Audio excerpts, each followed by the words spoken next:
So I was just about to release this video when some news hit the wires, and that was given to me by my team, by the way. I certainly didn't notice it, and I am so grateful for that, but the moment of truth appears to have arrived. It appears that we have an FAA Operations Plan Advisory that suggests that Starship Super Heavy will be launching on the 10th of April. I was dead wrong about so much here, about B7, about S24, and even about the time frame. However, when I offered to eat my hat if Starship launched in 2021, when everybody thought it was going to fly then, well, I guess I was right. And I also bet that Starship wasn't going to fly in 2022 either, but none of that matters now because, man, I was wrong about all the rest of this. And I have made arrangements successfully with the help of my team to be there during these time frames. Once again, the launch is scheduled for the 10th of April with backup dates on the 11th and 12th, and I will be there for all of these. But here's the big question. Once we get to orbit, and once low Earth orbit refueling gets mastered, SpaceX will have the theoretical capability of getting to Mars. So what happens next? When does Mars colonization get going? And most importantly, why would anybody want to do this? Good morning and welcome to the Angry Astronaut. We are closing in on the end of our 100K celebration. Just got a couple more videos to go. Have a hidden contest in this one, so keep your eyes open. So we need to talk about Mars. Certainly one of my favorite topics for a variety of different reasons, but one of the reasons that I like talking about it is to explain why we would do it in the first place. Now, this isn't something that I'm going to do. I have family here, I'm getting on in years, it's really not in my cards to go to Mars or to colonize any place in the solar system. But really, why would anybody want to do it? There are so many things that are hostile about Mars, not least of which is the fact that we can't breathe there, and it's also insanely cold. And really, aside from the time that you're going to be spending in your habitat or maybe in a rover or something like that, you're going to be living inside a tiny little habitat. That is to say, an EVA suit exploring anything. So maybe a fantastic place to visit, but certainly not a place to colonize when a much better opportunity is available. Now, some people may argue that we're just going to colonize it for the sake of the adventure of it all, or perhaps because we have to in order to ensure the survival of the species. We need to have human civilization on more than one planet in case Earth suffers some sort of catastrophe. But I'll tell you the most important motivation, the motivation that makes human beings do just about everything, and this includes the decision to colonize the New World, and that's money. That's right, money. Martian colonists, if they play their cards right, and I can't imagine that they won't, are going to be able to become the richest people who have ever lived. How is this possible? What does Mars have that Earth doesn't have? Well, it's not a matter of what Mars has, but rather what Mars doesn't have. Mars doesn't have the ridiculously powerful gravity that has imprisoned us for the most part on our own planet for such a long time. We barely have the capability of escaping our planet with chemical rockets. If the Earth were a little bit bigger, if our gravity were a little bit stronger, we might never have left our own planet. Mars, on the other hand, with 1/3 the gravity, has much better access to the solar system, and that is going to give them access to wealth that we can scarcely imagine.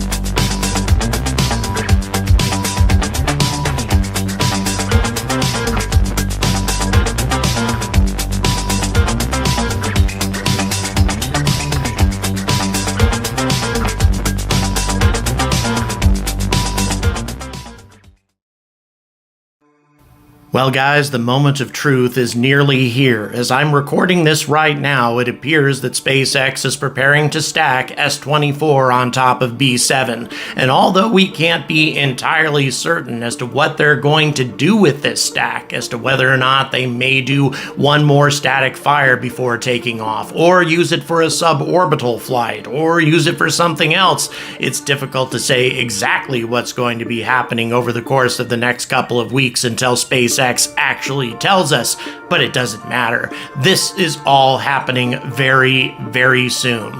Starship will be taking to orbit, or at least trying to take to orbit, probably before the end of April. That being the case, then, we are not very many steps away from SpaceX having the capability of sending Starship to Mars. Keep in mind, everything that Starship needs to do to get to the moon, which of course includes a lot of low Earth orbit refueling, all of that is what's necessary to also get Starship to Mars. As a matter of fact, once Lunar Starship has the capability to go to the moon, we will also have the ability to go to Mars, including perhaps the life support systems necessary. So all of this could very well be right around the corner.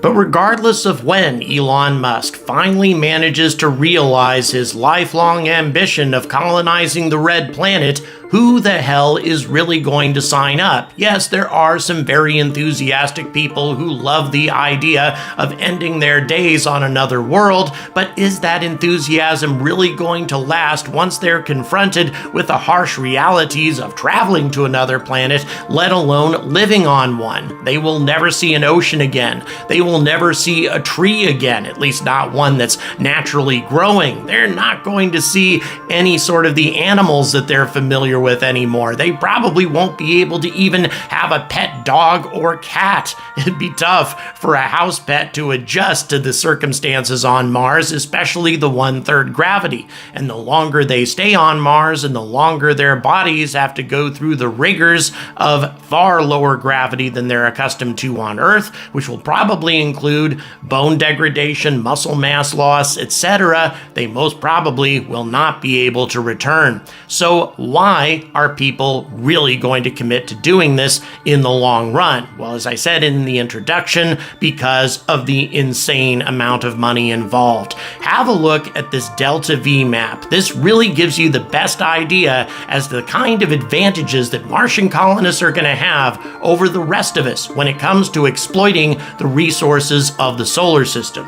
Now, of course, a lot of you can probably guess that I'm talking about asteroid mining right now, so let's see how difficult it will be to get a spacecraft from Earth to a near-Earth asteroid, which, by the way, is not going to be nearly as valuable as the kinds of asteroids that are in the asteroid belt. So the Delta V, just to get up to 200 kilometers, in other words, the orbit of the International Space Station, is 9.4 kilometers per second. And by the way, for those of you who wonder why Starship is so incapable of delivering much payload beyond that, is because geostationary transfer orbit requires another 2.44 kilometers per second worth of Delta V, and then all the way out to geostationary orbit is another 1.47.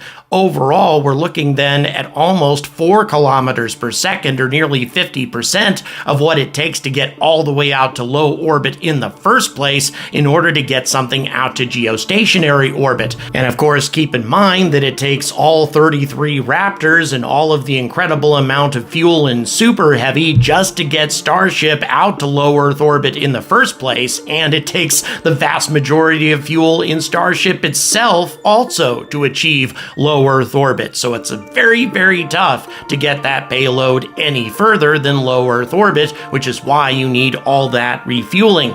But the point I'm trying to make here is not that Starship is inferior to other rockets, but rather to say just how difficult it is to get anything off of Earth, even with a tremendous amount of thrust, versus how easy it is to do it from Mars. Have a look at this.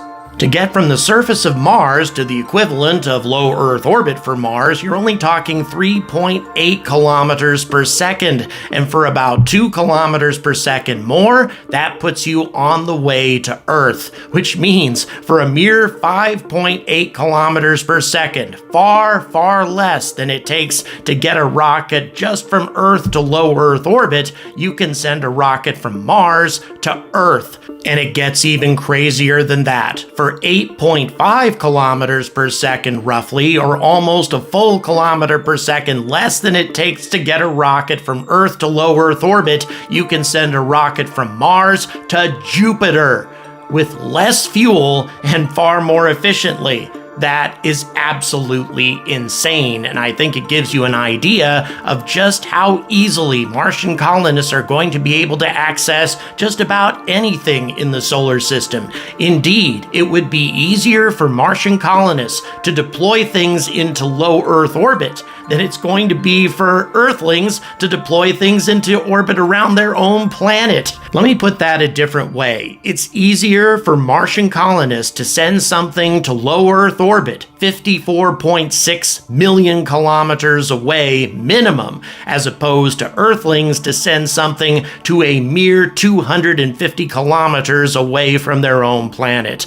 Mars is going to have a massive advantage in space, and they are no doubt going to take advantage of it. And if it's easier for Martians to cross the distance from Mars to Jupiter, over 550 million kilometers, than it is for us to travel 250 kilometers, I think it's pretty obvious as to who's going to be taking advantage of the asteroid belt. And by the way, those near-Earth asteroids, just to get anywhere near to where we're going to have an opportunity to intercept them, is going to require at least about 12 kilometers per second worth of delta V, and probably substantially more than that. And for those of you who are dubious about the value of these asteroids, well, here's a list of all of the most valuable asteroids in the belt, and I think you can get a pretty good idea of just how much money that could be theoretically extracted from them. The least valuable asteroid on this list, Gyptus, which is a fairly small asteroid in the main belt between Mars and Jupiter,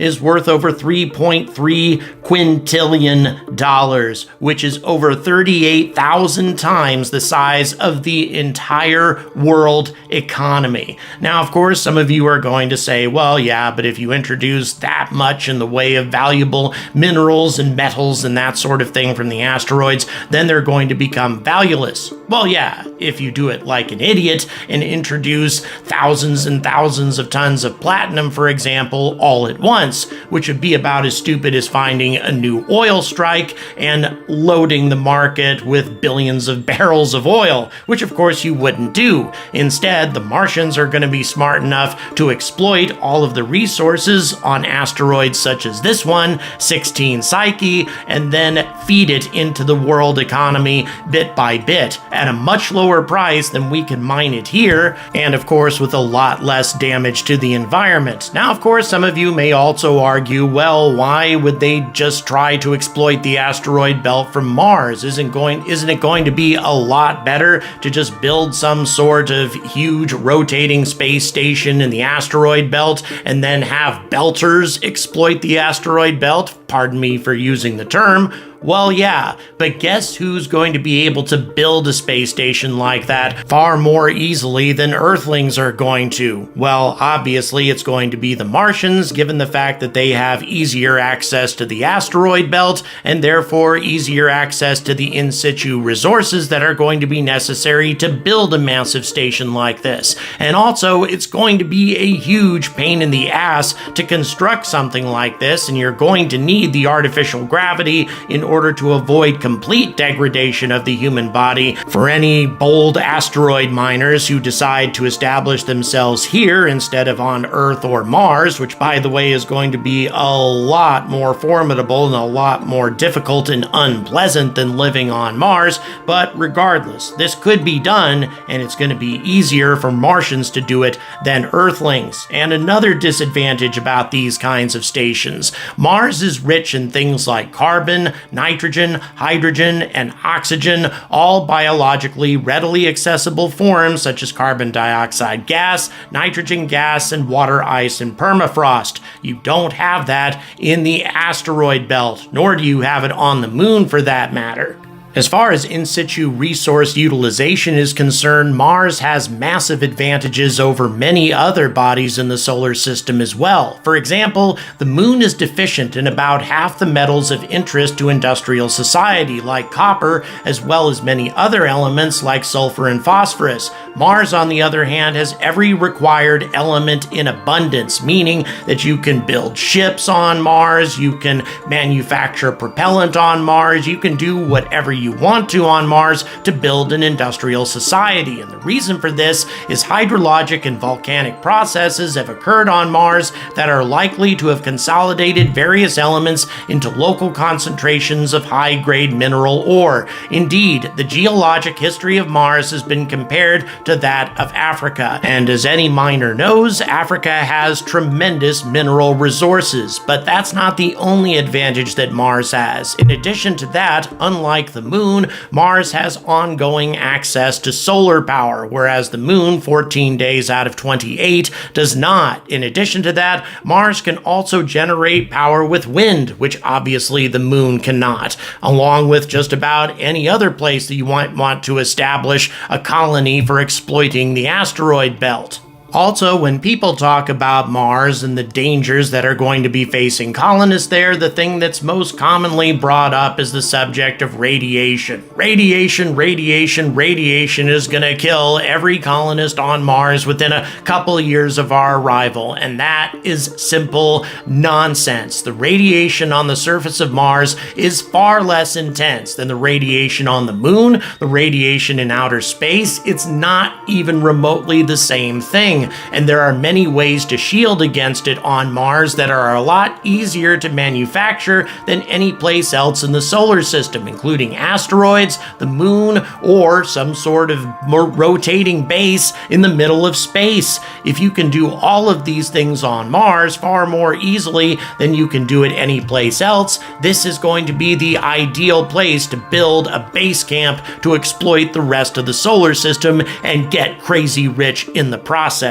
And for those of you who have watched some really popular science fiction series as of late, what happens if Earth gets jealous of Mars' wealth and decides to try to take it from them militarily? Well, even then, even if Martians are outnumbered 1,000 to 1 by Earthlings, their advantage being up the gravity well, that is to say, having the big delta V advantage, is going to allow them to prevail in an interplanetary conflict. And here's the reason. Any missile you launch from Earth, any ship loaded with colonial marines is going to have to overcome a much greater delta V disadvantage in order to get to Mars, as opposed to the delta V that Martians launching missiles to intercept them are going to have to overcome. It's going to be far more easy for Martians to shoot any Earthbound military resources out of the sky than it's going to be for Earth to deploy any sort of military resources against Mars. As a matter of fact, if Mars really wanted to, if they got desperate or just really vindictive, it would be terrifyingly easy for the Martian military to attach ion engines to one of the many asteroids available to them in the asteroid belt and push it on its way towards Earth on a path that would be virtually unstoppable, especially if the asteroid was big enough, and have it wipe human civilization from the surface of the planet. Keep in mind that the asteroid that wiped out the dinosaurs was only about 10 kilometers in diameter.